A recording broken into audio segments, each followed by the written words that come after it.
Buen día. Para el presente examen de termofluidos, es importante poder aclarar algunas instrucciones generales. Y es que ya me proporcionan la gravedad que va a ser esta 9,81 metros sobre segundo al cuadrado. Y muy importante, para cuando sea un fluido en agua, este va a ser el valor de la densidad y este va a ser el valor de la viscosidad. Ahora, si es para un aceite, el valor para la densidad será este y la viscosidad será este. Ahora importante, mis últimos dígitos de mi matrícula son 318. Vamos a ocupar el número 8 para cuando aparezca algún ejercicio con A, va a valer 8. Y para cuando aparezca B, va a valer 1, que es mi penúltimo número. Con esto aclarado, ya podemos continuar. Primera pregunta. Presión hidrostática. Hay que explicar por qué en un fluido en reposo la presión aumenta con la profundidad. Hay que incluir una representación física. Y pues básicamente en un fluido en reposo la presión aumenta con la profundidad debido al peso del fluido que se encuentra por encima en un punto determinado. Podemos decir que físicamente, si consideramos un pequeño volumen en el fluido, las capas inferiores deben de soportar ya no solo la presión atmosférica de la superficie, sino que también el peso de toda la columna de líquido. Entonces, para poderlo explicar un poco mejor, la presión hidrostática va a ser igual a la densidad por la gravedad por la altura. Tenemos la densidad a la presión, que va a ser la fuerza que el fluido va a ejercer. Luego tenemos la densidad, que representa la masa del fluido. La gravedad, es la aceleración gravitacional. Y por último está la profundidad, o altura, podemos decir, que va a ser la distancia vertical desde la superficie libre hasta el fluido, va a ser desde la superficie libre del fluido hasta un punto de interés, que eso más adelante lo vamos a ver en unos ejercicios. Segunda pregunta. Fuerza hidrostática sobre superficies. Una compuerta rectangular y una compuerta circular tienen la misma área y están sumergidas con sus centroides a la misma profundidad. Explicar si la fuerza hidrostática total será igual en ambas y la posición del centro de presión será igual. Justificar. Bueno, ¿la fuerza hidrostática será igual? Sí. Al tener la misma área, al tener sus centroides a la misma profundidad, la magnitud de esa fuerza resultante, no solo va a ser igual y vamos a ocupar la misma ecuación que va a ser la de densidad por gravedad, que es nuestro peso específico, la altura y el área. Sino que también, como ya dijimos, el área va a ser igual y sus centroides van a estar a la misma, van a estar a la misma profundidad. Y dado que el peso específico del fluido, la profundidad del centroide y tomando en cuenta el área, pues van a ser iguales en ambas compuertas. Y por último, el centro de presión será igual. Eso sí, no. La ubicación del centro de presión depende muchísimo del momento de inercia. El momento de inercia para una placa rectangular o para una placa rectangular van a ser muy diferentes. A continuación presento lo que va a ser el momento de inercia gracias al libro de Mott. Este va a ser el momento de inercia con respecto al eje centroidal de un círculo. Y por otro lado tenemos lo que va a ser de un rectángulo. Este va a ser su momento de inercia. Depende de qué placa o de qué superficie qué propiedad sea un rectángulo, si es un círculo, y pues, en pocas palabras, la posición del centro, pues, no van a ser iguales. Pregunta número 3. Centro de presión. Explique por qué el centro de presión de una superficie vertical sumergida se ubica por debajo del centroide de la superficie. Bueno, como ilustré, más o menos está una placa rectangular completamente sumergida, y lo que pregunta es por qué la altura desde la superficie libre del agua hasta el centroide, por qué el centro de presión se encuentra todavía más abajo. Y bueno, es bastante sencilla la explicación, porque las presiones son mayores en la parte de más abajo, debido a que la presión va aumentando con la profundidad. Como el centro de presión es como el centro de presión es principalmente, bueno, más bien es donde actúa la fuerza resultante, se va desplazando en presiones altas, y siempre la fuerza resultante va a actuar por debajo de donde está el centroide. Pregunta número 4. Perfil de velocidades. Comparamos dos flujos laminares y turbulentos.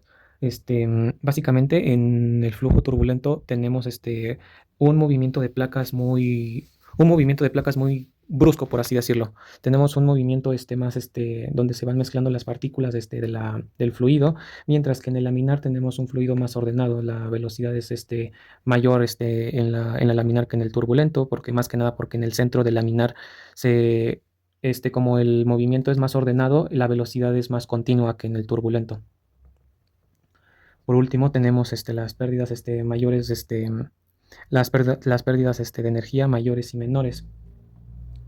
Básicamente las pérdidas mayores son las pérdidas de energía que experimenta el fluido debido más que nada debido a la fricción. Y principalmente en tuberías un poco más largas, por así decirlo. Se debe más que nada a la fricción. Mientras que las pérdidas menores son las pérdidas de energía localizadas que en partes específicas de la tubería. Por ejemplo, si yo tuviera esta tubería y yo pongo una válvula, algún codo, pues estamos claros que va a haber una pérdida de energía, no va a circular el agua no va a circular el agua normal, como si no, si estuviera normal la tubería, circularía a una mayor velocidad, pero como tiene una válvula, un codo, o a lo mejor está más reducida la tubería, pues eso va a provocar una pérdida menor de energía. Em,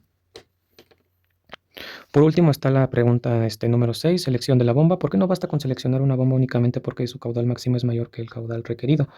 Em, el caudal es la cantidad de fluido que puede pasar por una sección en cierto tiempo determinado. El caudal máximo de una bomba es la mayor cantidad de agua que puede mover, que puede mover realmente una tubería. La bomba ofrece energía. El sistema de tubería es el que consume. El punto de operación es el equilibrio entre lo que la bomba puede proporcionar y lo que el sistema exige. Bueno, con esto en mente, hay representaciones gráficas utilizadas para poder entender cómo se comporta el agua. El eje de las X, que es el volumen del agua que se mueve por la tubería. El eje de las Y representa la presión o energía que se necesita para poder mover el agua. La curva de la bomba, la curva de la bomba indica que a qué altura o energía puede ser proporcionada para distintos caudales. Por otro lado, la curva del sistema indica la energía que necesita el fluido para moverse por la instalación. Es decir, mientras más agua se quiera pasar por la tubería, es más difícil impulsarla y más energía se necesitará. Por ello, respondiendo a por qué no basta con seleccionar una bomba únicamente porque su caudal máximo es mayor que el caudal requerido, es básicamente porque no garantiza que pueda operar adecuadamente. Parte 2. Fuerzas debido a fluidos hidrostáticos. Ejercicio número 7. Fuerza sobre compuerta rectangular vertical. Una compuerta vertical de 1.20 metros de ancho y 2 metros de alto retiene el agua. El borde superior de la compuerta se encuentra a una profundidad de h 0.60 más 0.02 a, que recordemos a es igual a 8 metros. Pide determinar la fuerza hidrostática resultante, la profundidad del centro de presión medida desde la superficie libre y la distancia del centro de presión medida desde el borde superior de la compuerta. Tenemos los datos de ancho y altura que podemos sacar una vez su área, que van a ser de 2.40 metros cuadrados. Luego tenemos H1, que pues sería la superficie, sería desde el borde de la compuerta, desde el borde superior de la compuerta hasta la parte superior del fluido, por así decirlo. Entonces, simplemente sustituimos este valor de A por 8 y nos da que H1 es de 0.76 metros, que es esta profundidad de aquí. Luego tenemos que el fluido es de agua, el fluido es agua. Vamos a tomar los datos de densidad, de gravedad, y podemos sacar de una vez el peso específico, que al final nos va a dar 9.79 kilonewtons sobre metro cúbico. Y ya podemos empezar a calcular, a determinar primero cuánto va a valer HC, que va a ser básicamente va a ser la profundidad desde la superficie del fluido hasta el centro de presión. Entonces tenemos a 0.76, que es la distancia de aquí, y también tenemos que va a ser la altura, que es 2 sobre 2, y vamos a tener que HC es 1.76. Para poder sacar la fuerza resultante es multiplicar el peso específico por HC, que es la altura, y el área que ya tenemos, calculados. Nada más tenemos que sustituir, y finalmente nos da que la fuerza resultante es de 41.35 kilonewtons. Luego tenemos el inciso B. la profundidad del centro de presión, medida desde la superficie libre, es decir, desde acá, pero ahora del centro de presión. Vamos a poner que HP es igual a HC, más el momento de inercia de la figura.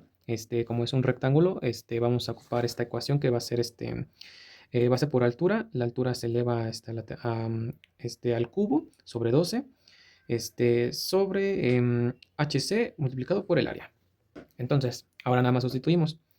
HC vale 1.76, base por altura, nada más que la altura se va a elevar al cubo sobre 12. Y también vamos a poner nuevamente aquí el HC, que es 1.76 por el área. Y esta suma nos va a dar al final 1.95 metros. Y por último, perdón, nos pide el inciso C, que va a ser la distancia del centro de presión medida desde el borde superior de la compuerta, que va a ser 1.95 menos la distancia que va a ser esta, que es este H1 de la superficie, desde la superficie libre hasta el borde superior de la compuerta, y nos va a dar una distancia de 1.19 metros. Y para poderlo identificar mejor, tenemos que HC vendría siendo desde el centroide, desde la parte superior del, desde la superficie libre, vendría siendo HC, y la otra distancia, HP, está por debajo, que es donde actúa la fuerza, que es donde actúa la fuerza resultante. Siguiente ejercicio, comparación de líquidos. La misma compuerta del reactivo anterior ahora contiene aceite, esa es la gran diferencia, en lugar de agua. Hay que determinar la fuerza hidrostática resultante. Y bueno, aquí tenemos tenemos que el flujo es de aceite, el flujo ya no es agua, entonces vamos a ocupar el dato de densidad, y podemos sacar de una vez el peso específico, que es la densidad por la gravedad, de aceleración, y nos da un total de 8.44 kilonewtons sobre metro cúbico. Ahora sacamos la fuerza resultante, que ya tenemos calculado el peso, el peso específico, multiplicado por el área y multiplicado por H 1, que nuevamente repito es desde desde la superficie libre hasta el borde superior de la compuerta, y nos da que son 35.65 kilonewtons de la fuerza resultante, que si lo pensamos es que es menor. Acá tenemos 41.35 kilonewtons. Y por último vamos a hacer a determinar el porcentaje, comparar porcentualmente con la fuerza obtenida del agua. Sacamos el porcentaje de la fuerza resultante del agua menos el del aceite entre la fuerza resultante del agua multiplicado por 100. Nos da un resultado de 13.78, 13.78%. Podemos concluir al comparar estos ejercicios es que la fuerza resultante disminuye. Disminuye drásticamente, pasa de 41 a 35. Y esto físicamente se debe a que la fuerza hidrostática depende directamente del peso específico del fluido. Como el aceite es menos denso que el agua, va a ejercer menos presión a la misma profundidad. Ejercicio número 9, con puerta inclinada. Una placa rectangular de 1.50 de largo y 0.90 de ancho está sumergida en agua, formando un ángulo de 55 grados con la horizontal. El borde superior está a 0.80 metros bajo la superficie libre. Esto nos quiere decir que desde la superficie libre hasta el borde superior son 0.80 metros, que vendría siendo nuestro H1. Y bueno, tenemos nos dan el ancho, nos dan el largo y vamos a multiplicarlo, vamos a multiplicarlos para poder obtener el área, que es 1.35 metros al cuadrado. Es un fluido de agua, entonces el fluido es agua, entonces podemos calcular el peso específico de una vez, y como ya lo teníamos, como ya nos había salido anteriormente en ejercicio, son 9.79 kilonewtons por metro sobre metro al cuadrado, simplemente multiplicando lo que es la gravedad por la densidad. Tenemos HS, que como es una compuerta inclinada, como es una placa rectangular inclinada, se va a hacer lo mismo, para poder obtener la profundidad del centroide, vamos a sustituir 0.80 metros más 1.50 metros, que es lo que mide la altura de la placa, sobre 2, nada más con la diferencia de que va a ser por seno de 55 grados. Y nos va a dar al final 1.414 metros. Ahora ya podemos calcular la fuerza hidrostática resultante.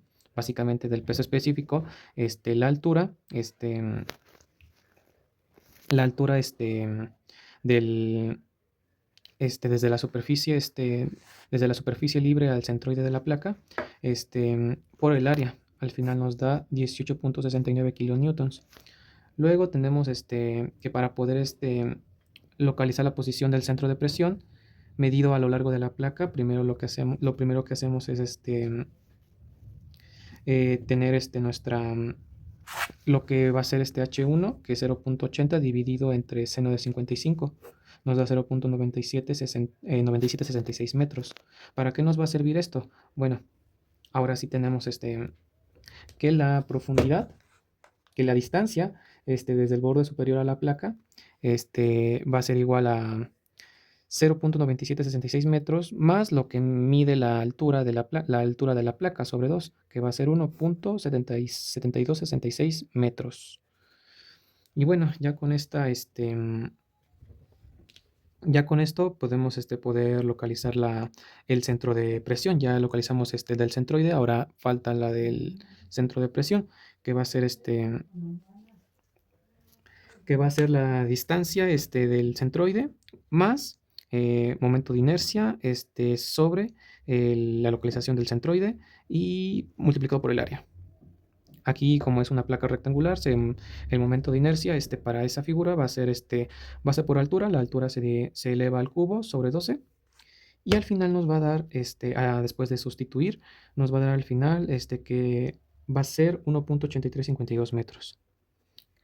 Que simplemente se va a restar con lo que nosotros obtuvimos de L1 para tener 0.8586 metros, que va a ser la posición del centro de presión a lo largo de la placa desde el borde inclinado. Y por último, es explicar si el centro de presión coincide o no con el centroide. Y es que realmente, pues, no van a coincidir realmente. Este, ya que la placa es una superficie sumergida, el centro de presión siempre se ubica por debajo del centroide. Ejercicio número 10, ventana circular sumergida. Una ventana circular de observación tiene de diámetro 0, que va a ser, el diámetro es igual a 0.70 más 0.01 b metros. Recordemos que b va a valer 1, es el penúltimo número de mi matrícula. Su centro está a 320 bajo la superficie libre del agua. Y que vendría siendo que desde la superficie libre del agua hasta su centroide. Es una distancia de 3.20 metros. Y bueno, nos dan el diámetro, sacamos ya el radio, podemos calcular el área. Nos da 0.3959 metros al cuadrado. Como es un fluido de agua, ya tenemos contemplado el peso específico, que va a ser 9.79 kilonewtons sobre metro cúbico. Y ya podemos empezar a calcular la fuerza resultante, que nuevamente es el peso específico del agua multiplicado por el área y multiplicado por la distancia, que va a ser la altura que va a ser desde el borde, desde la superficie libre del agua hasta el centroide de la placa. Entonces, la fuerza resultante nos da de 12.40 kilonewtons. Para poder determinar la profundidad del centro de presión, tenemos que va a ser igual a la altura de la superficie libre al centroide, más el momento de inercia sobre, nuevamente, tenemos a la altura del centroide multiplicada por el área. Aquí cambia un poco, aquí es una placa circular. Aquí el momento de inercia va a ser pi por diámetro al cuadrado no, a la cuarta sobre 64. Entonces, después de simplificar los datos, nos da que la altura que va a ser del centro de la profundidad del centro de presión va a ser de 3.21 metros. Es decir, un poco más un poco más, más abajo del centroide. Y también nos está diciendo que, que la fuerza resultante va a actuar de esta forma. Por último, el momento que produciría la fuerza respecto al eje horizontal. Básicamente se calcula que el momento va a ser la fuerza resultante por la distancia. Simplemente restamos 3.21 menos 3.20 y tenemos que es 0.01 metros. Simplemente sustituimos datos y nuestro momento va a ser que produciría esa fuerza, va a ser de 0.124 kilonewtons por metro. Básicamente, la ventana pues es bastante pequeña. El centro de presión pues es relativamente, entre el centro de presión, bueno, más bien sería desde el eje desde la superficie libre del agua al centroide al centro de presión, pues realmente sí se encuentran a 1 centímetro de diferencia. Ejercicio número 11, fuerza sobre una superficie curva. Un cuarto de cilindro de radio de 0.80 metros y un ancho de 1.20 metros retiene el agua. La parte superior del cuarto de cilindro coincide con la superficie libre, es decir, que toca la superficie. Nos pide determinar la componente vertical y horizontal, la magnitud de la fuerza resultante y el ángulo de la resultante. Bueno, para empezar, tenemos que ya nos dan el radio y el ancho. Tenemos ya determinamos el área, 0.96 metros está al cuadrado. Tenemos ya como es un fluido de agua, tenemos ya calculado el peso específico. Y pues lo primero que hay que hacer es determinar lo que va a ser lo que va a ser la profundidad que va a ser desde la superficie libre hasta el centroide. La profundidad del centroide, entonces simplemente se va a determinar por la distancia de 0.80 entre 2, que va a ser 0.40. Luego tenemos la fuerza en H, que simplemente se va a multiplicar por esa diferencia por esa altura, va a ser 3.76 kilonewtons. Y para las fuerzas verticales es un poco diferente. Aquí el área se va a multiplicar por un cuarto. El área va a ser de la sección de ese cuarto de círculo. Entonces necesito poder multiplicar, va a ser la división entre el pi por el radio al cuadrado sobre 4. El resultado lo voy a multiplicar por 1.20, que va a ser mi ancho, y voy a obtener que son 0.6032 metros al cuadrado, cúbicos, perdón. Luego, al multiplicarlo por el peso específico, ya tengo mis fuerzas verticales, que son 5.91 kilonewtons. Y ahora, para poder calcular la magnitud de la fuerza resultante, es simplemente la división, más bien la raíz cuadrada de la suma de las fuerzas horizontales más las fuerzas verticales al cuadrado. Al final me da 1.01 kilonewtons. Y para finalizar, 0,1 kilonewtons, y el ángulo se calcula de la resultante es tangente a la menos 1, multiplicado por la fuerza, las fuerzas en B entre las fuerzas horizontales. Al final me da un ángulo de 57.53, es decir, que la fuerza resultante actuaría más o menos por esta posición.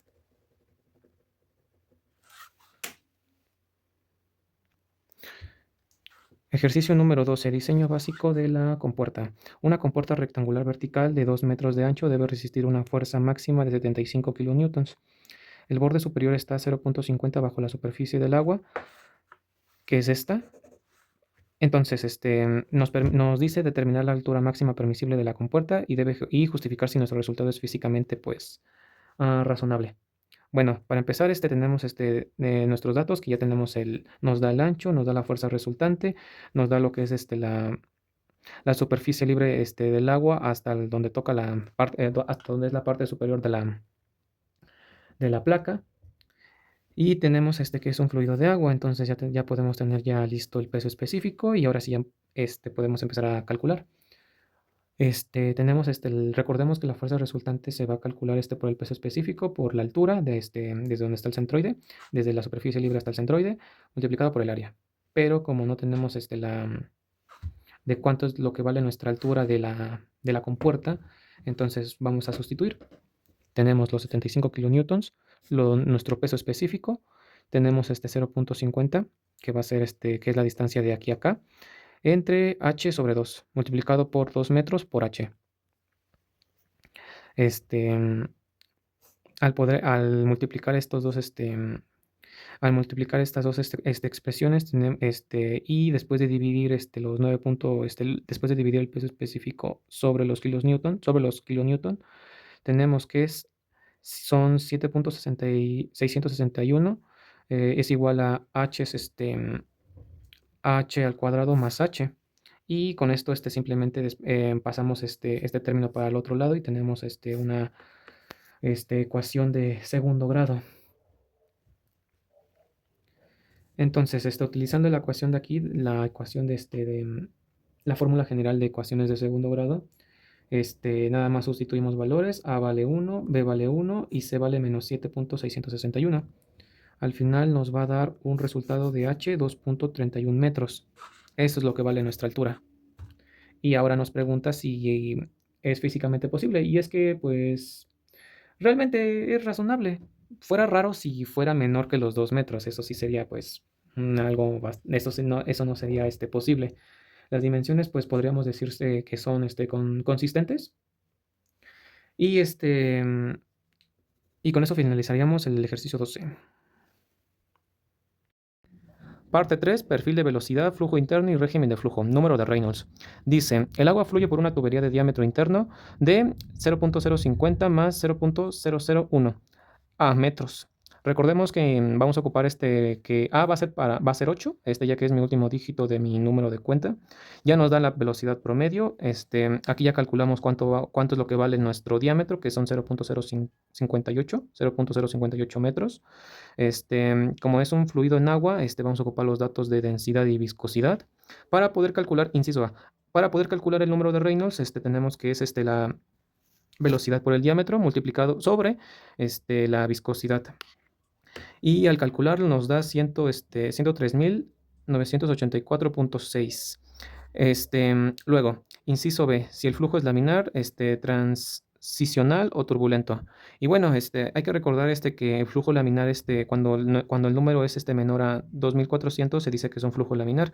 Cuando es de transición, es entre mayor a 2400, pero menor a 4000. Y finalmente el turbulento es cuando el número de Reynolds es mayor a 4000. Y aquí, como es mayor a 4000, es un flujo turbulento. Inciso C, ¿qué implicación tiene el régimen de flujo sobre el perfil de velocidades? Y es que al ser un flujo turbulento, el perfil de velocidades es mucho más uniforme y plano en la parte central de la tubería, en comparación a un perfil laminar. Con esto tenemos en consideración que ya que el número es mayor a 4000, decimos que es un flujo turbulento. Lo que también significa, como podemos ver aquí en el diagrama, es que el agua no se mueve en línea recta, sino que se va formando remolinos. Físicamente esto hace que la velocidad sea un poco más pareja en casi todo el ancho del tubo. Pero hay un detalle importante, y es que la velocidad disminuye al contacto de la pared debido a la fricción. Ejercicio 14. Caudal a partir de una velocidad promedio. Por una tubería de 75 milímetros de diámetro circula agua con una velocidad promedio de 2.4. Bueno, ya aquí pasamos lo que es el diámetro a metro, 0.075, nos da la velocidad promedio. Nuevamente dice que circula agua. Vamos a ocupar el dato es de densidad. Y para poder calcular el caudal que nos pide en metros cúbicos sobre segundo, se calcula por el área multiplicado por la velocidad. Es importante poder aclarar que el caudal básicamente es el fluido que pasa en un sistema en un tiempo determinado. Entonces, bueno, calculando lo que es el área, nos da al final, bueno, aquí sustituimos lo que es el valor del área, que ya la tenemos, nos da 0.004418 metros cuadrados. Luego, ya al tener este dato, simplemente ahora sustituimos, calculamos el caudal del área por la velocidad, que ya no lo habían dado anteriormente, y el caudal nos da que es 0.0106 metros cúbicos sobre segundo. Luego nos pide el inciso B, el caudal en litros sobre minutos. Bueno, entonces aquí simplemente ponemos el valor del caudal, simplemente multiplicado por lo que es lo que vale un metro cúbico, que son 1000 litros, y multiplicado por los 60, por lo que es un minuto, que son 60 segundos. Entonces al final nos da que son 6300, 17 litros sobre minuto. Y por último nos pide la masa del agua, que circula durante 10 minutos. Gracias al libro de Mott, no tenemos la ecuación que de masa del agua, que va a ser igual a la densidad multiplicado por el caudal multiplicado por el tiempo, que son 10 minutos. Bueno, entonces simplemente sustituimos, convertimos los 10 minutos a segundos y nos da que la masa del agua es igual a 6347,28 kilogramos. Podemos concluir que físicamente en este ejercicio la tubería circula a 336 litros sobre minuto, una cantidad pues considerable. Y finalmente también calculamos que en tan solo 10 minutos el sistema puede transportar alrededor de más de 6,000, no, más bien 6,3 toneladas de agua. Ejercicio número 15, perfil laminar parabólico. En una tubería circular con flujo laminar, el perfil de velocidades puede expresarse como, nos dan ya la ecuación del perfil que va a ser esta, la cual vamos a simplemente a sustituir. Bueno, ya nos dan lo que va a ser la velocidad máxima y nos dan que el radio es de 0,020 metros. Bueno, entonces nos pide el inciso A que R es igual a 0, no confundir con R que está aquí abajo, que este es el radio. Aquí simplemente vamos a sustituir. Y bueno, tenemos que 0,90 va a ser multiplicado por esto, pero como aquí nos da básicamente 0, se queda en 0,90 metros sobre segundo. Ahora, cuando la velocidad está en R, 0,010 metros. Aquí simplemente vamos a sustituir de ambos lados. Y bueno, al final nos da que son 0,90 multiplicado por 0,75. Al final nos da que al final que la velocidad va a ser de 0,675 metros sobre segundo. Luego el inciso C nos dice que que calculemos, determinemos la velocidad en la pared.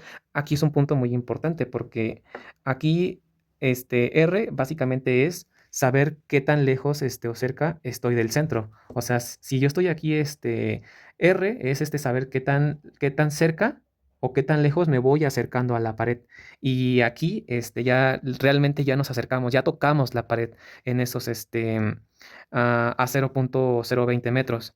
Entonces, bueno, sustituimos R, que son 0,020, y al realizar la operación sustituimos, nos da 0,90, multiplicado por 1 menos 1 al cuadrado, lo cual nos da 0 metros sobre segundo. Bueno, importante quedarse con este dato porque en un momento lo vamos a explicar.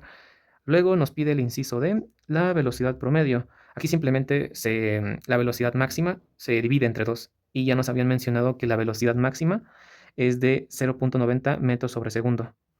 Entonces simplemente lo dividimos entre 2 y nos da que es 0,45 metros sobre segundo. Y ahora el inciso E explica por qué la velocidad es 0 en la pared. Aquí volvemos a este ejercicio. Y más que nada la velocidad de la pared es 0, más que nada porque las partículas del fluido están en contacto directo con la superficie, o sea, con la tubería.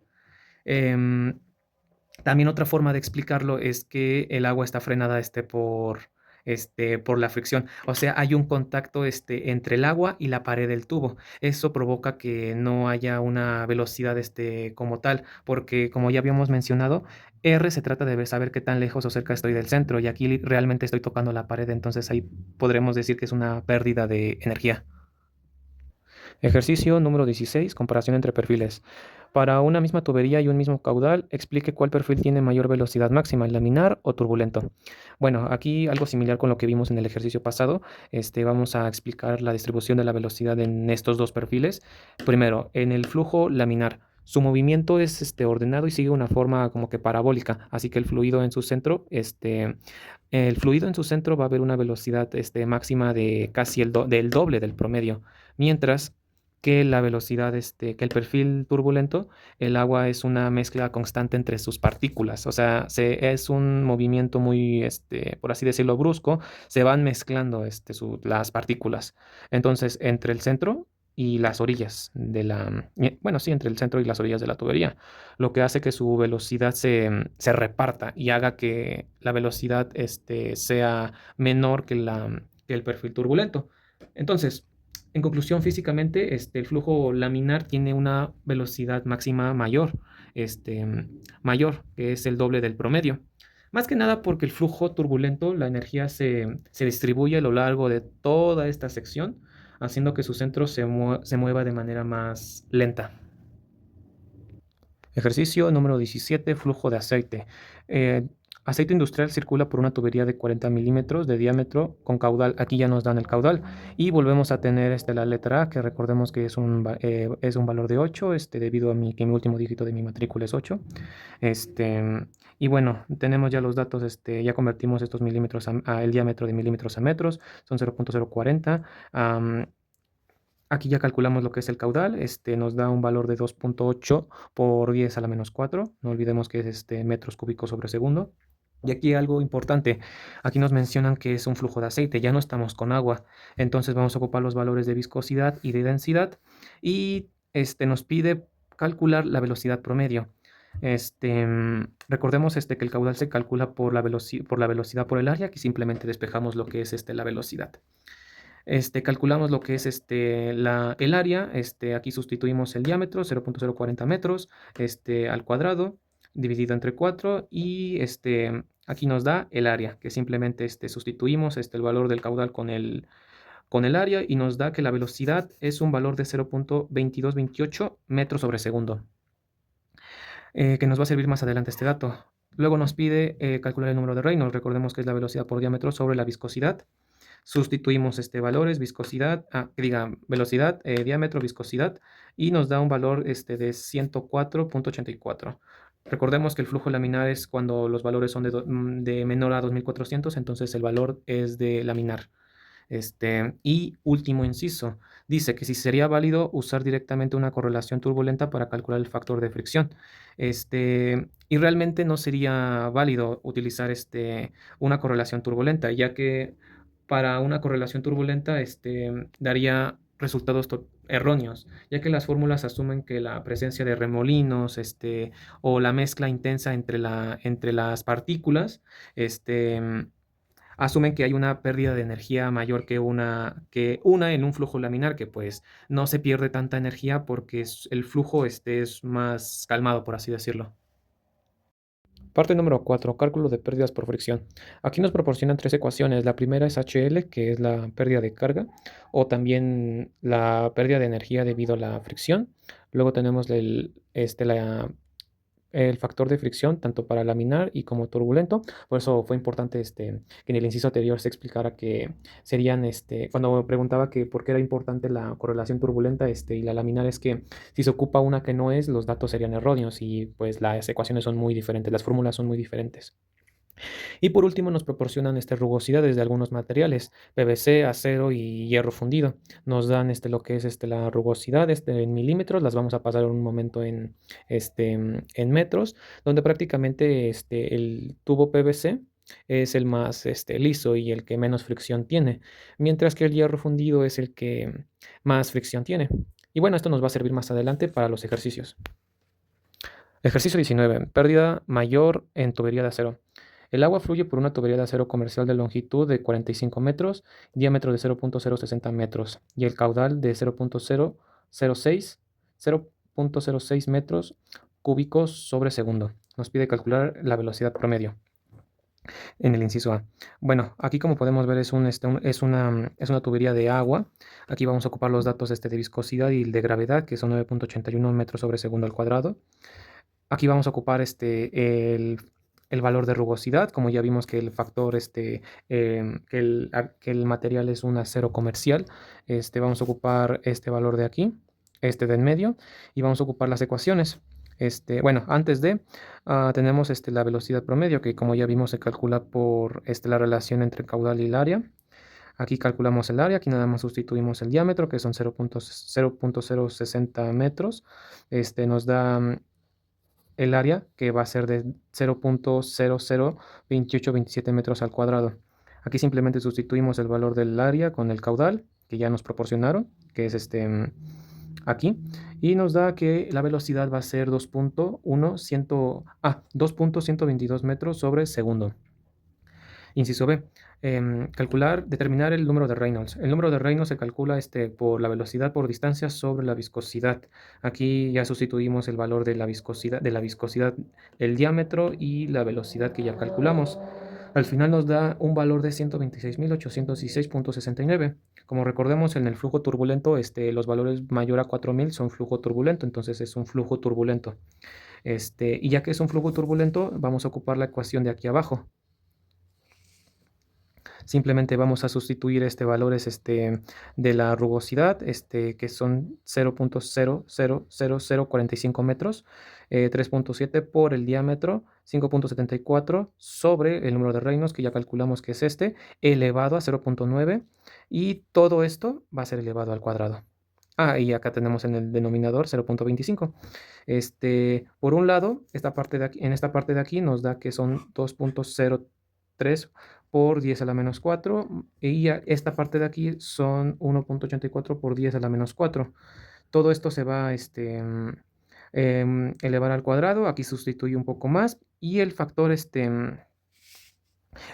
fricción va a ser 0.0215. Finalmente vamos a calcular la pérdida de energía dada la fricción. Vamos a ocupar esta ecuación de aquí, que es la que nos dieron inicialmente. Va a ser fricción, fricción que ya calculamos, va a ser multiplicada por la longitud entre el diámetro, multiplicada por la velocidad que ya calculamos, sobre 2 por la gravedad. Y bueno, al final nos da que son 3.60 metros columnas de agua. Con esto podemos concluir en el ejercicio que la pérdida de carga debido a la fricción es de 3.60 metros. Bueno, más bien serían de columnas de agua, calculada por estas ecuaciones de aquí. Y tenemos que el factor de fricción es de 0.0215 metros, correspondiente a un flujo turbulento. Ejercicio número 19. Efecto del diámetro. Se desea transportar el mismo caudal del reactivo anterior, pero ahora de una tubería con el diámetro de 0.080 metros. Determinar la nueva pérdida de carga y compara el resultado con el reactivo 18. Explica por qué un pequeño cambio de diámetro puede modificar mucho la pérdida de energía. Muy interesante esto. Aquí ya tenemos el diámetro de nuestro nuevo diámetro. El caudal sigue siendo el mismo. Tenemos la longitud, sigue siendo la misma. El material sigue siendo el mismo. El fluido también sigue siendo el mismo. Lo único que cambia es en el diámetro. Y a continuación vamos a explicar por qué un cambio en el diámetro puede modificar mucho la pérdida de energía. Bueno, tenemos vamos a calcular la velocidad, caudal entre el área. Aquí ya calculamos el área, nada más sustituimos lo que es nuestro nuevo diámetro. Al final nos da 1.194 metros sobre segundo. Luego hacemos esto es el mismo procedimiento que hicimos en los ejercicios pasados. Calculamos el número de Reynolds, velocidad por diámetro entre la viscosidad. Nos da que son 95.139.44, un valor que como es más de 4.000, es un flujo turbulento. Y al ser un flujo turbulento, nuevamente vamos a volver a ocupar la ecuación del ejercicio anterior. Vamos a sustituir el valor aquí tenemos logaritmo de 10, vamos a volver a sustituir el valor de la rugosidad, 3.7 multiplicada por el diámetro, 5.74, dividido entre el número de Reynolds, elevado a 0.9. Y todo esto va a ser elevado al cuadrado. Y bueno, al final nos da que 0.25 logaritmo de 10, 3.41 41 por 10 a la menos 4, luego se va a elevar al cuadrado. Nos da que el factor era el factor de fricción, ¿sí? Era el factor de fricción, es de 0.008. Ahora vamos a calcular lo que va a ser lo que nos pedía el anterior ejercicio, que va a ser la nueva pérdida de carga. Aquí tenemos la nueva pérdida de carga. Va a haber un nuevo factor de fricción. Sustituimos valores de la longitud, del diámetro, la velocidad, 2 por 9.81. Al final nos da que la pérdida de carga va a ser de 0.85 metros, va a ser 0.85 columnas de agua. Y como podemos ver, es un resultado pues bastante menor. ¿Qué fue lo que hicimos aquí? Pues simplemente se calculó, más bien simplemente se cambió el diámetro. ¿Y qué pasa cuando el diámetro es un poco más amplio, es un poquito más amplio? Pues básicamente, este, lo que ocurre es que, para empezar, el área va a ser drásticamente un poquito más, bueno, va a ser más grande, o sea, va a haber menos pérdida de energía. Un diámetro ligeramente mayor disminuye drásticamente la velocidad del fluido, o sea, evita que esté rozando demasiado con las paredes. Entonces, lo que permite, pues, un ahorro mayor de energía. Y pues, como podemos ver, el ahorro sí fue, pues, la comparación, pues sí es drástica, por así decirlo. Ejercicio número 20, flujo laminar de aceite. Tenemos un aceite industrial que fluye por una tubería horizontal em, de diámetro 0.25 metros y de longitud va a ser de 20 metros. Nos dan la velocidad promedio, que va a ser de 0.18 metros sobre segundo. Nos pide calcular el número de Reynolds, el factor de fricción, pérdida de carga y por último la caída de presión en pascales. Bueno, calculamos primero el número de Reynolds. Sustituimos lo que va a ser la velocidad, el diámetro y lo que va a ser la velocidad. Aquí algo importante que casi se me pasa es que aquí es un flujo de aceite. Entonces vamos a ocupar los datos de viscosidad, de gravedad y de densidad. Entonces aquí, bueno, sustituimos, como ya dije, diámetro, velocidad y viscosidad. Nos da un valor de 52.94. Recordemos que el flujo laminar es cuando son valores de menores a 2400. Entonces es un flujo laminar. Vamos a calcular el factor de fricción. Como podemos ver aquí en la fórmula, cuando es un flujo laminar tenemos que 64 entre el número de Reynolds. Entonces, al hacer esta división nos da que el factor es de 1.209. Finalmente tenemos calculamos después la pérdida de carga, la pérdida de energía. Sustituimos el factor de fricción, la velocidad elevada al cuadrado, 2 por 9.81 metros sobre segundo. Sustituimos también la longitud, el diámetro y nos da un valor final de 1.60 metros. Y por último, nos pide la caída de presión en pascales. Con ayuda del libro de Mod, podemos calcular la caída de presión, que va a ser igual al peso específico del fluido multiplicado por HL, que va a ser la pérdida de energía, que ya la tenemos aquí. Entonces va a ser la pérdida de energía, que es 1.60 metros multiplicado por la gravedad y multiplicado por la densidad del aceite. Nos da un valor de 13.498.56 pascales. Lo convertí también en kilopascal, que son 13.49 kilopascal. Podemos decir que el flujo es sumamente laminar. Físicamente esto se debe ya que la viscosidad del aceite pues es bastante alta, lo que hace que como que sujeta al fluido, de que como que no deja que fluya, como que no deja que fluya para que se convierta en un flujo turbulento, que es el movimiento más brusco entre las partículas. Es como una mezcla, pero al ser aceite pues era obvio de que iba a ser un flujo laminar. Ejercicio número 21, pérdidas menores. El agua fluye con una velocidad de 2.2 metros sobre segundo por una tubería.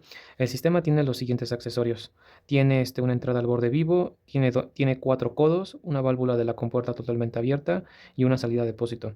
Me pide poder determinar el total de los coeficientes, la pérdida menor total, y explicar en qué situación las pérdidas menores podrían ser más importantes que las pérdidas mayores. Tenemos los datos que son de la velocidad de 2.2 metros sobre segundo. Vamos a ocupar la gravedad, que van a ser 9.81 metros sobre segundo al cuadrado. Nos dan los elementos y lo primero que vamos a hacer va a ser calcular el total de los coeficientes. Simplemente vamos a sumar cada uno de los elementos. Al final nos da que son 5.30 de coeficiente total. Por otro lado, vamos a calcular lo que va a ser la pérdida de energía. Va a ser ay, disculpen, va a ser a partir de la pérdida aparte, va a ser por el, oh, por el coeficiente total, que van a ser 5.30 multiplicado por la velocidad al cuadrado y sobre 2 por 9.81 que va a ser la gravedad. Al final nos da que es 1.31 metros. Y por último dice que expliquemos por la situación de que las pérdidas menores podrían ser mayores que las pérdidas mayores. Normalmente cuando nosotros pensamos que las pérdidas menores son como algo insignificante, pues realmente pues no es tan así, porque las pérdidas menores pueden llegar a superar por fricción a las mayores en sistemas que tienen una longitud demasiado corta. Es una tubería pues bastante corta y poseen varios accesorios. Y es más que nada por eso que puede llegar a tener una pérdida mayor. Ejercicio número 22. Pérdida total en sistema simple. Un sistema de tubería transporta agua desde un tanque hacia otro. Nuestros datos son que tenemos un caudal de 0.0045 metros cúbicos sobre segundo, el diámetro que son 0.050 metros, la longitud será de 32 metros. Nos mencionan que es un material de acero comercial, lo cual nos da una rugosidad de 0.000045 metros. Los accesorios que nos mencionan pues son los siguientes. Está la entrada, la salida, los codos, que son 3, y una válvula de globo abierta. Nos proporcionan lo que van a ser sus coeficientes. Entonces nos pide poder determinar la pérdida mayor, la pérdida menor, pérdida total y el porcentaje de la pérdida total debido a la válvula de globo. Bueno, tenemos nuestros datos. Dice que es una tubería de agua, entonces vamos a ocupar la viscosidad. Vamos a ocupar también el valor de la gravedad. Y pues comencemos primero calculando lo que va a ser la velocidad promedio, que es caudal sobre el área. Aquí ya calculamos el área, aquí simplemente sustituimos el valor el valor del diámetro. Nos da que la velocidad es de 2.29 metros sobre segundo. Luego calculamos el número de Reynolds, que va a ser la velocidad multiplicada por el diámetro sobre la viscosidad. Y nos da un valor de 114.043.82. Lo que pues, como es un valor mayor de 4000, es un flujo turbulento. Y pues, ¿qué seguirá? Pues entonces va a tocar el factor de fricción y lo vamos a calcular con la ecuación con esta ecuación de aquí, que pues como ya vimos que es un flujo turbulento, nos va a tocar simplemente sustituirle los valores. Aquí tenemos 0.25, logaritmo de 10. Aquí simplemente sustituimos lo que es el valor de la rugosidad, 3.7 por el diámetro. Tenemos más 5.74 sobre el número de Reynolds, que es elevado a 0.9, y todo esto elevado al cuadrado. Bueno, fui sustituyendo y el valor final de nuestro factor de fricción es 0.0217. Y bueno, con esto ahora sí podemos calcular lo que nos pedía el ejercicio de la pérdida mayor y la pérdida menor. La pérdida mayor va a ser igual a la fricción, que ya la tenemos aquí, longitud sobre diámetro multiplicado por la velocidad al cuadrado sobre 2 por la gravedad 9.81. Al final nos va a dar 3.72 metros, y ahora con la pérdida menor va a ser igual a la suma de todos los coeficientes de todos los elementos que están aquí. Bueno, me va a dar un valor de 14.20 y se va a multiplicar por la velocidad al cuadrado dividido por 2 multiplicado por 9.81. Todo esto nos da un valor de 3.80 metros. Y ahora sigamos con la pérdida total, que simplemente va a ser la suma de 14 y 3. Perdón, de 3.72 y 3.80, lo que nos va a dar un valor de 7.52 metros como la pérdida total. Y por último nos pide la pérdida debido a la válvula. Tenemos que el valor de la válvula es un coeficiente de 10, que si lo comparamos con los demás coeficientes, pues es un valor bastante alto, multiplicado por 2.267 metros, que fue nuestro factor de fricción. Nos da 2.67 metros. Esto lo vamos a dividir entre 7.52 y lo vamos a multiplicar por 100. Nos va a dar un valor de 35.50%, lo que nos da a entender de que los accesorios realmente pues No son, por así decirlo, tan despreciables, como que tan X. Realmente, por ejemplo, aquí tenemos un porcentaje pues bastante pues, considerable, son 35% de energía perdida. Entonces, esta válvula de globo obliga pues al fluido a hacer giros pues bastante cerrados y pues eso provoca que haya una pérdida de energía. Y pues como en estos casos, puede pues una pérdida pues menor pues puede llegar a ser pues una pérdida pues bastante considerable y bastante importante a comparación de una de pérdida mayor que sí es importante, pero aquí vimos uno de estos casos donde la pérdida menor pues tuvo un porcentaje de pérdida pues alto. Ejercicio número 23, decisión de diseño. Una línea de producción requiere transportar agua con un caudal de 0.008 metros cúbicos sobre segundo a través de 60 metros de tubería. Se compara dos opciones. Interesante. Una opción A, tubería de acero comercial de un diámetro de 0.060 metros o una tubería de PVC de 0.075 metros. Antes de continuar, aquí es importante aquí es muy importante la observación, porque dos observaciones realmente, porque la primera es que el diámetro es mayor en la opción B que en la opción A. Aquí hay un diámetro un diámetro mayor, entonces eso va a ser una área mayor y una velocidad mejor. Y la otra observación es que las tuberías son de diferentes materiales. Una es de PVC y el otro es de acero comercial. O sea, ya te está diciendo que el PVC pues va a tener menos fricción y pues va a tener menos fricción y va a ser más liso que a comparación del acero. Entonces, ya de una podemos decir que la opción B es la correcta, pero vamos a hacer todo este procedimiento. Pide calcular la velocidad promedio, número de Reynolds, factor de fricción y pérdida por fricción. Y recomendar una opción. Bueno, para la opción A, que es el acero, tenemos ya nuestros datos de nuestro caudal, la longitud, el diámetro, que va a ser 0.060 metros.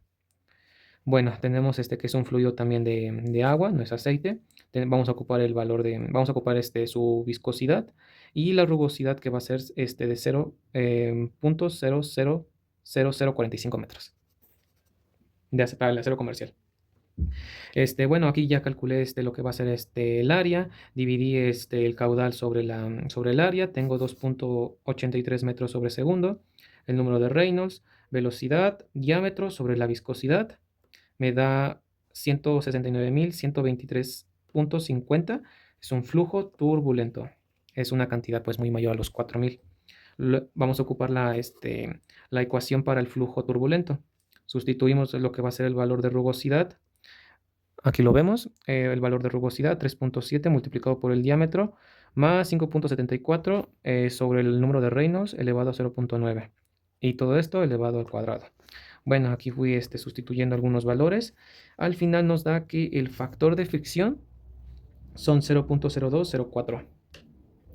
Y finalmente lo que nos pide es la pérdida de fricción. Esa pérdida de energía va a ser, igual a la fricción, que ya la calculamos, va a ser eh, por la longitud sobre el diámetro, la velocidad al cuadrado, sobre 2 por la gravedad, que es 9.81. Al final tenemos el resultado que son 8.32 metros. Bueno, van a ser columnas de agua. Y ahora vamos con el inciso B. El inciso B, lo único que cambia va a ser el material y que aquí tenemos la rugosidad. Va a ser un material de PVC y vamos a cambiar el diámetro. Va a ser un poquito más mayor. Bueno, calculamos el área, cambiamos el diámetro. Caudal entre el área me da 1.81 metros sobre segundo. Calculamos el número de Reynolds. Velocidad por diámetro entre la viscosidad me da que es 135.209.16. Es un flujo turbulento. Entonces ocupamos la ecuación para el flujo turbulento.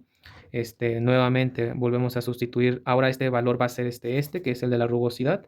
3.7 por el diámetro, nuestro nuevo diámetro, 5.74 sobre el número de Reynolds, y todo esto elevado al cuadrado, sin olvidar el logaritmo natural. Todo esto nos va a dar un factor de 0.0170 Y finalmente ya podemos calcular lo que va a ser nuestra la pérdida de energía, HL, que va a ser el factor de fricción multiplicada por la longitud sobre el diámetro multiplicado por la velocidad al cuadrado y sobre 2 por la gravedad. Al final me va a dar 2.27 metros. Como podemos observar, la diferencia pues sí es alta. Aquí son 2.27 y acá son 8.32 metros. Físicamente lo podríamos traducir que directamente como un ahorro de energía, un ahorro de electricidad, ya que la bomba requerirá pues mucha menos potencia para poder vencer la fricción. Parte 5. Sistemas de tuberías y selección de equipo de bombeo. Ejercicio número 24. Ecuación de energía de sistemas con bomba. En el siguiente diagrama se va a explicar cómo se aplica la ecuación general de energía entre dos depósitos abiertos conectados por una tubería con bomba. Bueno, aquí vamos a poder identificar lo que va a ser primero la carga de elevación. Básicamente va a ser a la altura a las que se va a encontrar el fluido. En este caso, esta es la altura del primer depósito, este es el segundo, un poquito más alto. Luego vamos a identificar la carga de presión, que va a ser la energía asociada a la presión del fluido, que básicamente va a ser la presión, la energía debida a la presión estática del fluido en un punto dado. En este caso van a ser los puntos van a ser estos. Luego tenemos la carga de velocidad, es la energía asociada a la velocidad del fluido. Luego tenemos la carga asociada a la bomba, de aquí, HA, va a ser la energía añadida al fluido de la bomba. Básicamente, es la energía que la bomba va a impartir en el fluido para poder vencer la resistencia y que pueda vencer esa altura. Bueno, más bien para que pueda subir. Y finalmente la pérdida del sistema, que es esta. Es un concepto que ya habíamos visto en ejercicios anteriores, que va a ser pues la energía perdida. Aquí tenemos la ecuación general de la energía y como podemos ver en el diagrama, ambas presiones están abiertas a la atmósfera, por lo cual pues podemos decir que tanto para las presiones 1 y 2 pues va a ser cero. Luego tenemos la velocidad, dado que la superficie de los depósitos pues se mueven lentamente, pues consideramos que ambas velocidades van a ser cero. También tachamos el de HR, ya que pues lo vamos a considerar como cero, ya que pues no hay una turbina o motor que pues retire la energía del fluido pues en estos puntos. Y nos quedan nos quedan las alturas, nos queda la carga agregada de la bomba y la carga perdida. Simplificamos la ecuación la ecuación general de energía, pasamos a esta ecuación de aquí. Y lo que hice fue despejar lo que es la carga agregada de la bomba. La carga que debe entregar la bomba, pues para que pues, pueda funcionar, ¿no? Y me va a quedar que la carga de la bomba va a ser igual a la resta de las alturas del depósito 2 menos el depósito 1 más la energía perdida. Ejercicio número 25, potencia hidráulica requerida. Una bomba debe transportar agua con caudal. Nos proporcionan el caudal que va a ser de 0.012 metro cúbico sobre segundo, contra una carga total del sistema, que va a ser de 28 más 0.5 A, que como ya vimos en algunos ejercicios, vamos a considerar A como 8, que es mi último dígito de mi matrícula. Y todo esto nos va a dar a 32 metros. Eso es lo que va a valer nuestra carga total. Y bueno, ya que se está transportando agua, el fluido es agua, vamos a considerar lo que va a ser la densidad, la gravedad, y va a ser importante poder de una vez calcular el peso específico del agua, que va a ser gravedad por densidad, lo cual nos va a dar 9.79 kilonewtons sobre metro cúbico. Y bueno, ahora sí calculamos lo que va a ser la potencia hidráulica requerida, que va a ser igual al peso específico del agua por la carga total multiplicada por el caudal. Sustituimos valores, nos va a dar que es 3.75 kilowatt, sí, kilovatio también me parece. Importante que para un watt es igual a un joule por segundo. Entonces pasamos de los watt a los kilowatt. Y ahora tenemos el inciso B, que es la potencia al eje, si la eficiencia de la bomba es de un 72%. Este, Es la relación entre la potencia total, que ya calculamos, 3.75, sobre 0.72, que es la eficiencia de la bomba. Nos va a dar un total de 5.22 kilowatts. Finalmente, el inciso C nos dice que la potencia del motor recomendada, si se desea un factor de seguridad del 15%. Entonces, la potencia del motor recomendada será este, entre la potencia que ya calculamos, que es esta, multiplicada por 1 más el factor de seguridad, que es 15%, lo que va a ser igual a 1 más 0.15. Y bueno, esta multiplicación nos va a dar igual a 6 kilowatt. Y con esto pues determinamos que el fluido necesita 3.75 kilowatt de energía en forma de presión. Debido a que pues, bueno, no toda bomba pues es perfecta. En este caso, la bomba tiene un 72 por ciento de eficiencia. Así que pues el eje de la bomba debe ser impulsado con una potencia mayor, que en este caso va a ser 5.22 kilowatt, para poder compensar las pérdidas esas pérdidas debido a la fricción. Tenemos el ejercicio 26, sistema de tubería en serie. Dos tuberías están conectadas en serie, transportan agua, importante, a un caudal de 0.006 metros cúbicos sobre segundo. Bueno, tenemos nos proporciona lo que va a ser la longitud del primer tramo, y lo del segundo tramo, que van a ser, bueno, la longitud va a ser de 25 metros, 40 metros, y los diámetros, van a ser diferentes. Uno va a ser de 0.50, este es el más pequeño, y el otro va a ser de 0.75 metros. Ambas de acero comercial. Así que pues su rugosidad va a ser de 0.045 milímetros, que ya aquí ya lo convertimos a metros. Como ya dijimos, el fluido es agua. Vamos a ocupar los valores de la viscosidad, la gravedad de 9.81. Y ahora sí, vámonos con los primeros tramos. Nos pide calcular la velocidad de cada tramo, el número de Reynolds, la pérdida de fricción total. Bueno, empecemos primero con esto y también con el factor de fricción, algo que pues ya hemos calculado anteriormente en anteriores ejercicios, pero vamos. Tenemos la velocidad, que va a ser igual al caudal sobre el área. Calculamos el área. Aquí va a ser el diámetro del tramo 1. Me da 0.01963 metros al cuadrado. Esto, aquí va a ser el valor de nuestro caudal, aquí el valor del área, simplemente sustituimos. La velocidad va a ser igual a 3.056 metros sobre segundo. Luego calculamos el número de Reynolds, velocidad, diámetro, viscosidad.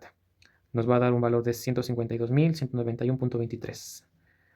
Flujo turbulento. Ahora vamos con la pérdida de fricción total.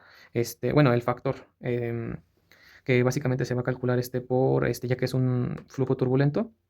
Sustituimos lo que va a ser nuestros valores, ocupamos la ecuación de flujo turbulento. Tenemos 0.25 logaritmo de 10, rugosidad del material 3.7 por 0.50, que va a ser el diámetro, más 5.74 sobre el número de Reynolds, que ya calculamos, elevado a 0.9. Todo esto elevado a la 2. Bueno, sustituimos valores y al final nos da que es 0.0212, nuestro factor de fricción. Y por último vamos a calcular cuál va a ser nuestra pérdida de ese tramo, que va a ser igual a nuestro factor, a nuestro factor que ya calculamos, que es la velocidad elevada al cuadrado sobre 2 multiplicado por la gravedad, la longitud entre el diámetro. Nos da un valor de final de pérdida de 5.04 metros. En un momento explicamos lo del caudal, que es lo del inciso D. Sigamos con el tramo número 2. Nos proporcionan la velocidad no, perdón. Tenemos el área. Básicamente hacemos el mismo procedimiento, nada más que lo único que va a cambiar va a ser el diámetro. Bueno, que van a ser 0.75 metros al cuadrado sobre 4. Sustituimos lo que va a ser el valor del caudal, lo que va a ser el valor del área. Nos va a dar un valor de velocidad de 1.358 metros sobre segundos. Luego el número de Reynolds, simplemente que va a ser la velocidad, el- la velocidad, el diámetro, disculpen, el diámetro, la velocidad entre la viscosidad. Nos va a dar un valor de 101.444.22. Flujo turbulento, ocupamos la misma ecuación del tramo A, del tramo 1. Sustituimos el valor de la rugosidad, 3.7 por el diámetro, lo cambiamos y ponemos lo que es nuestro número de Reynolds que tenemos aquí. Todo esto nos va a ayudar a poder calcular el factor de fricción, que al final nos da que es 0.0208. Luego finalmente calculamos lo que va a ser la pérdida de energía. Va a ser 0.0207 multiplicado por la velocidad que ya habíamos calculado anteriormente, nada más que la velocidad va a ser elevada al cuadrado, multiplicado por dividido entre 2 por 9.81. Bueno, tenemos aquí también lo que va a ser la longitud dividido entre el diámetro. Al final nos da un valor de 1.04. Y bueno, ahora sí respondiendo lo que decía el ejercicio, lo que decía el inciso D, porque el caudal es el mismo en ambos tramos, pero la velocidad no. Y es que esto se debe más que nada por el diámetro, porque el diámetro, aunque uno tenga el mismo caudal, el diámetro es pues bastante importante, porque llega a cambiar lo que es la pérdida de energía. Y ahora con lo de la velocidad, ¿por qué la velocidad no es la misma? Como podemos ver, la velocidad es diferente, y es porque al haber más área implica que si, por ejemplo, la velocidad es más reducida, si es más grande, hace que pues, fluya un poco mejor las partículas del agua, más que nada es por eso. Ejercicio número 28. Curva del sistema. Una instalación tiene una diferencia de elevación entre depósitos de 12 metros. Las pérdidas del sistema pueden aproximarse de la pérdida es igual a 950 caudal al cuadrado. Hay que recordar que el caudal va a quedar en metros cúbicos sobre segundo, y la pérdida en metros. ¿Qué nos quiere decir esto? Para empezar, la ecuación de la carga total del sistema va a ser esta. Va a ser igual a la diferencia de elevación más la pérdida de energía, que es básicamente que va a ser la carga total es igual a 12, que va a ser la diferencia de elevación, desde donde termina el depósito 1, desde aquí hasta acá, que es el depósito número 2, hasta donde termina el depósito 2. Entonces tenemos que va a ser 12 más los 950 caudal al cuadrado, que ya nos proporcionan que calculemos la carga total del sistema, que es la energía total que debe de suministrar una bomba, para poder mover el fluido, para mover este fluido hacia arriba. Nos pide calcular para cuando el caudal es 0.004, 0.008, 0.012, 0.016, y que esos valores los podamos trazar en papel milimétrico. Bueno, aquí tenemos aquí simplemente hacemos una sustitución. La carga total va a ser igual a 12 más 950 que tenemos aquí. Y el caudal, pues, como es básicamente simplemente sustituir los diferentes caudales.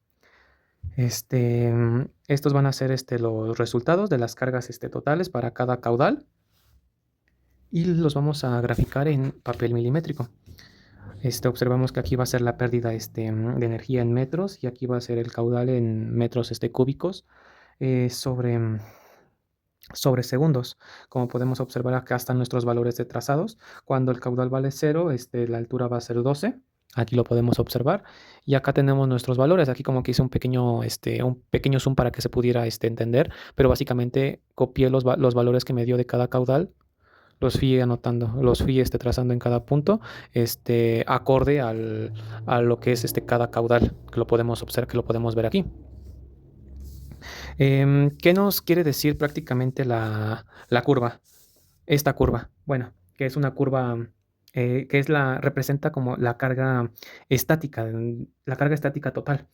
Es digamos que la energía que requiere, la energía mínima que requiere el sistema ya no solo para pues mantener las columnas de agua, sino que la bomba entregue, para que la bomba pueda subir, se pueda elevar y que pues en caso de que no se cumpla que no se cumpla ni con el caudal ni con la altura, pues simplemente no se va a poder elevar esa agua. Ejercicio número 29, selección de bomba con curva característica. Se tienen tres bombas candidatas. Hay que usar la curva del sistema del reactivo 28. Bueno, aquí básicamente volvimos, nos vuelven a proporcionar los caudales. Aquí pues tuvo un pequeño error. Aquí, debería de ser arriba. Pero básicamente son los mismos caudales del reactivo pasado. Nada más que nos preguntan que hay tres bombas candidatas, con sus respectivos, con sus respectivas alturas y nos preguntan el punto de operación aproximado de cada bomba. Bueno, aquí como podemos observar, mientras el caudal va aumentando, la altura va disminuyendo. Aquí vamos aumentando y vamos disminuyendo con la altura. Volvemos a notar lo que va a ser nuestra carga total del sistema para cada uno de ellos, que van a ser estas. Nos van a servir en un momento. Bueno, el punto de operación aproximado para cada bomba. Ya con cada punto trazado, aquí les pusimos un color, por ejemplo, para la bomba A, el azul, la bomba B para el verde y que es como rojo es para la bomba C. Bueno, se va a entender un poco mejor el procedimiento que hice. Bueno, el punto de operación para la bomba A, el caudal, aquí dibujé una curva imaginaria, debido a que pues es demasiado pequeño el papel milimétrico para que se pueda identificar la curva, pero es básicamente la misma.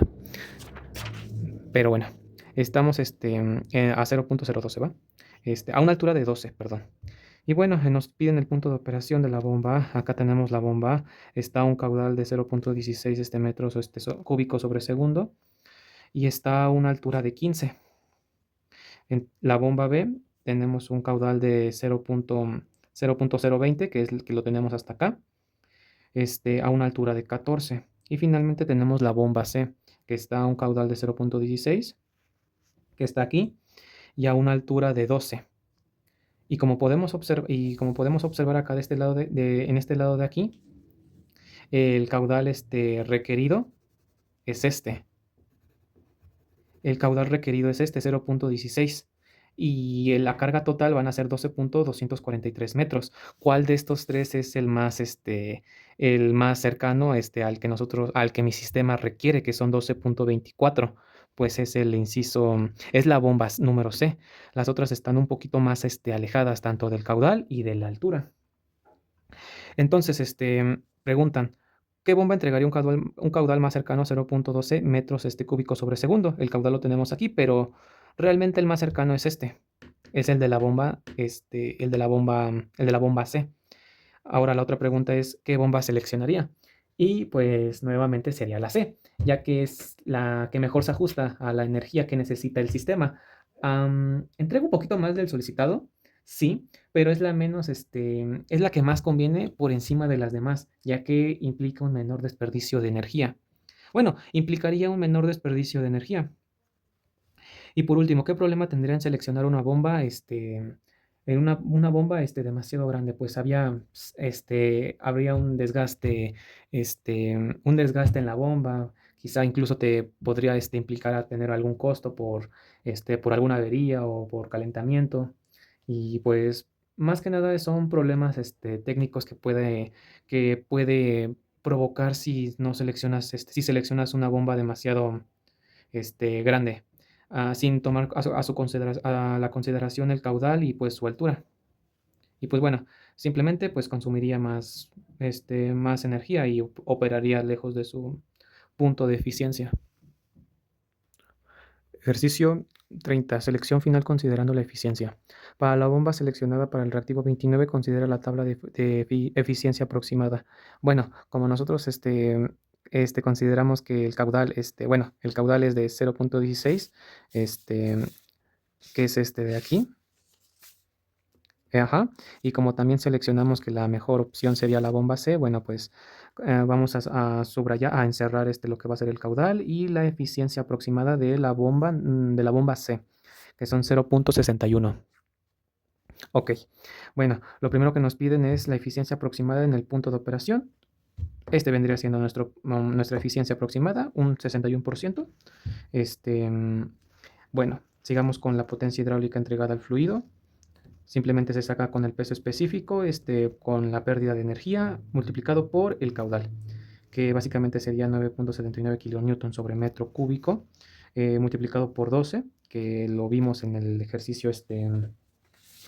De hecho, aquí lo podemos ver en el ejercicio, es la diferencia de elevación. Aquí la tenemos. Bueno, 12 metros, multiplicado por el caudal, que es 0,16 metros cúbicos sobre segundo. Al final nos da que es 1,88 kilowatt. Luego nos pide la potencia requerida del eje. Simplemente multiplicamos lo que va a ser 1,88 kilowatt, dividido entre la eficiencia de 0,61, lo que nos va a dar un resultado de 3,08 kilowatt. Y nos pide la potencia comercial mínima del motor. Si existen motores de 1, 2, 3, 5 y 7,5 HP. Y bueno, se saca, 1 HP es aproximadamente 0,746 kilowatt. Entonces hacemos una simple división. 3,08 dividido entre 1 HP, que es esto, lo que nos da un resultado de 4,3 HP.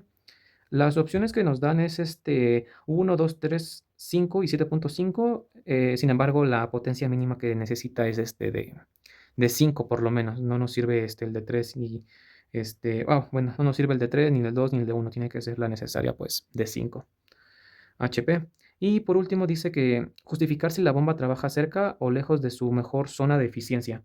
Y pues como podemos ver, la bomba trabaja relativamente cerca de su mejor eficiencia, pero digamos que en un punto no óptimo. Bueno, mira, vamos a explicarlo de esta forma.